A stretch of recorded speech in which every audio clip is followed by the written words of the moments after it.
E aí, meus bidos sem medo, em homenagem ao movimento Save Daredevil, eu estou aqui para falar de uma coleção histórica Marvel do primeiro volume de Paladinos Marvel que eu comprei já faz um bom tempo, mas eu não havia lido e eu decidi ler e trazer o conteúdo dela aqui, comentar sobre ela aqui, junto com o fato de que semana passada teve o movimento Save Daredevil para salvar a série, a melhor série de super-heróis de todas, e que eu realmente espero que a Marvel salve, porque por mim ela está sendo muito burra de não ter salvo ainda uma série que os fãs querem, o público quer e os atores querem. Então vamos comentar sobre a origem, os primeiros passos, as primeiras edições do Homem Sem Medo, do Demolidor. Minha audição é tão aguçada que consigo saber se alguém está no ambiente comigo apenas ouvindo seu batimento cardíaco. E eu nunca esqueço um odor depois que o sinto. Até meus dedos tornaram-se incrivelmente sensíveis. E meu paladar tornou-se tão altamente desenvolvido que posso dizer exatamente quantos grãos de sal existem num pedaço de pretzel. Datado é a melhor palavra que infelizmente representa este quadrinho. Muitos fatores funcionam muito mais para a época ali dos anos 60 do que para atualmente. Principalmente em relação aos diálogos excessivos e cansativos, quadros grandes, balões a mais que não eram necessários, que deixam as coisas muito explícitas. Assim como os próprios personagens acabam sendo muito infantis e talvez funcionassem muito mais para a época. Como por exemplo a Karen Page, que é uma mulher que está sempre correndo perigo ou dizendo o quanto o Matt Murdock é gostoso, é um homem maravilhoso, é um homem sensacional, mas ela não fica com ele porque ele é cego? Aliás, chega a ser muito tosco os vários quadros em que a personagem acaba caindo no colo do personagem e pensando e dizendo o quanto ele é gostoso, o quanto este cego é maravilhoso, entende? Então tem uns fatores assim que são qualidades para mulheres que são bem superficiais, pelo menos para a época podia funcionar, para hoje em dia não. E o próprio Fog Nelson é um personagem que ele é o alívio cômico, mas tirando isso, ele é basicamente o cara que atrapalha o romance, ele forma um triângulo amoroso ali. Ele gosta da Karen, a Karen gosta do Matt, o Matt gosta da Karen, então basicamente uma hora vai sobrar pra ele. O pior é que isso chega a um nível inesperado do Fog se vestir de Demolidor para tentar impressionar e conseguir a Karen pra ele. Entendem o nível da parada? É algo da época mesmo, mas se você já se acostumou a ler quadrinhos desse tipo, é uma ótima deixa para você conhecer mais sobre o Demolidor, sobre o personagem, sobre o histórico da sua vida, por assim dizer. Porque este Paladino Marvel Volume 1 traz as edições do Demolidor 1, 3 e 4, 7 e 8, 18 e 29, da qual, da 3 para a 8, acaba sendo uma leitura bem cansativa pelos vários diálogos e alguns momentos que não eram necessários. Porém, já na 18 você já sente um texto mais fluido, já está dando uma melhorada. E quando chega no 29, cara, é a melhor leitura junto com a primeira, funciona muito bem. A edição 29 tem menos caixinhas amarelas, tem alguns balões ainda, mas há um foco maior em mostrar o cenário, em mostrar as lutas, entende? Então isso acaba melhorando pra um caramba a leitura, deixa tudo mais fluido. Assim como eu acredito que a primeira edição seja uma das mais fluidas também, porque por mais que ela tenha muito texto, muito diálogo, muito balão e muito quadrado amarelo, ela também precisa ser assim, ser autoexplicativa, porque ela está apresentando um personagem novo, bem complexo. Então ela vai apresentar a origem do personagem, como funciona cada poder dele, e eu acho que é extremamente necessário, principalmente para a época. Eu acredito que funciona muito bem e ainda hoje em dia, pelo menos como a primeira edição, ela funciona perfeitamente bem.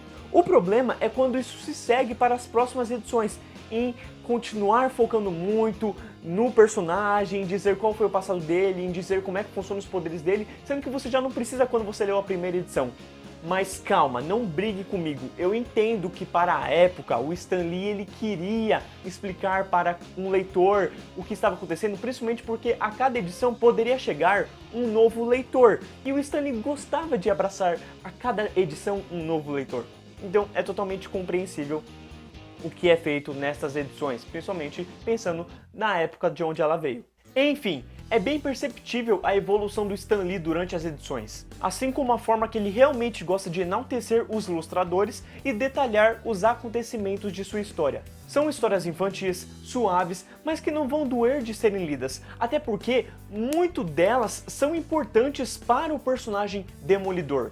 A edição 3 traz a primeira aparição do Coruja, assim como a edição 4 traz a primeira aparição do vilão Homem-Púrpura. Sim, o Killgrave da Jessica Jones. A 7ª edição tem a primeira vez que o Matt usa o uniforme vermelho.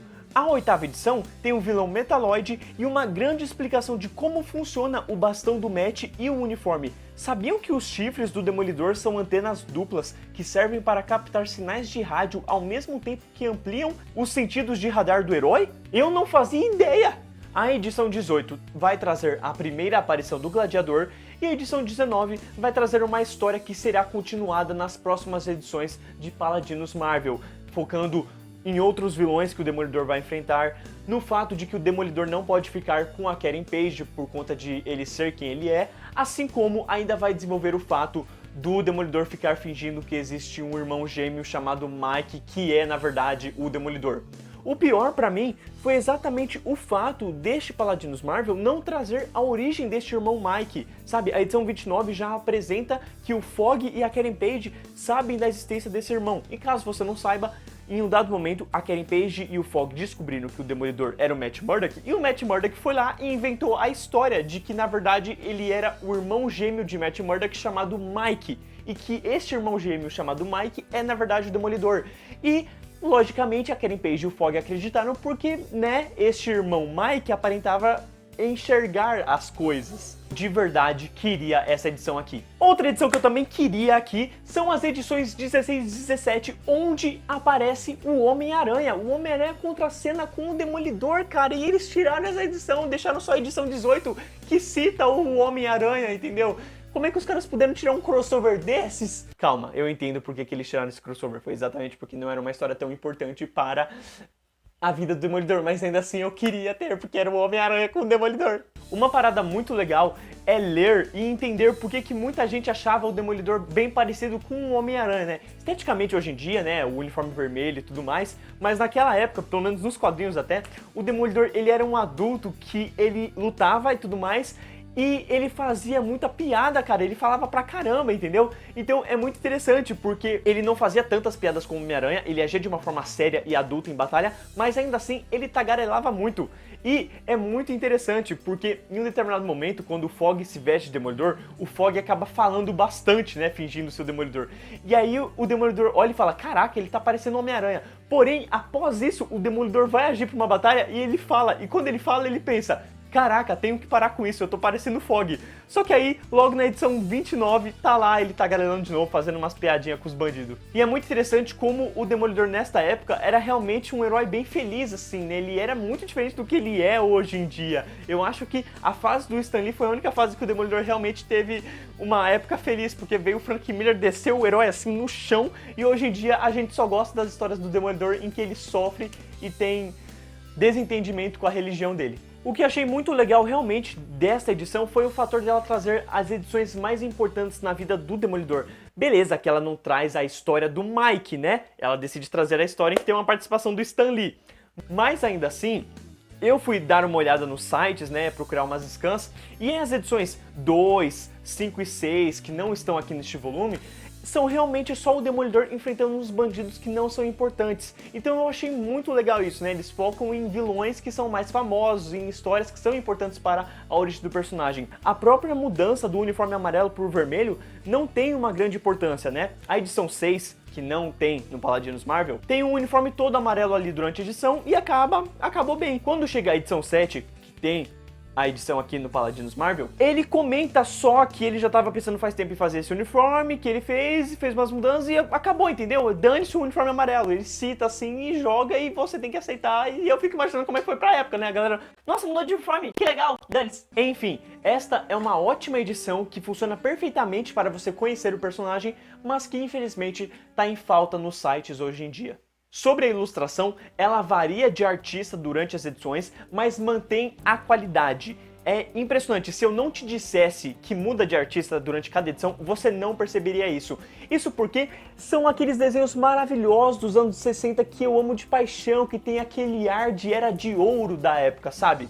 Bill Everett desenha a primeira edição, Joey Orlando ilustra nas edições 3 e 4, Wally Wood está nas edições 7 e 8, o grande John Romita Sr.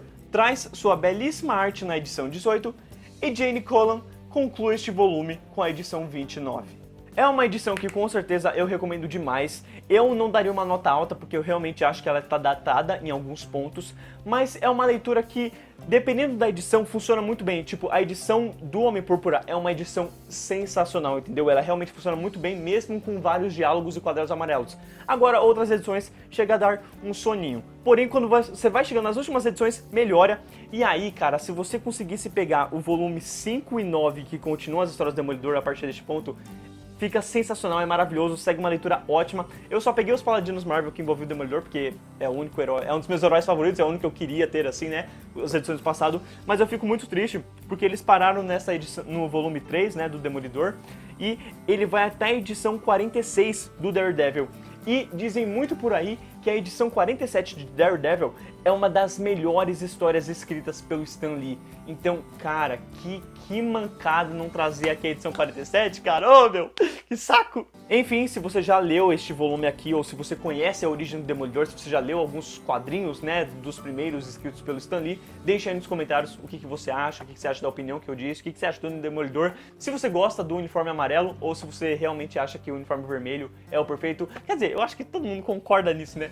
Mas ainda assim, é sempre bom jogar aqui o amarelo, a importância do amarelo, e que, falando em amarelo, eu quero muito ler o quadrinho Demolidor Amarelo, que eu só tô esperando abaixar um pouquinho o preço, assim, sabe? E aí eu pego e trago aqui pro canal, porque, meu Deus, parece ser tão ótimo quanto Homem-Aranha Azul. Obrigado por assistir o vídeo até aqui, valeu, falou!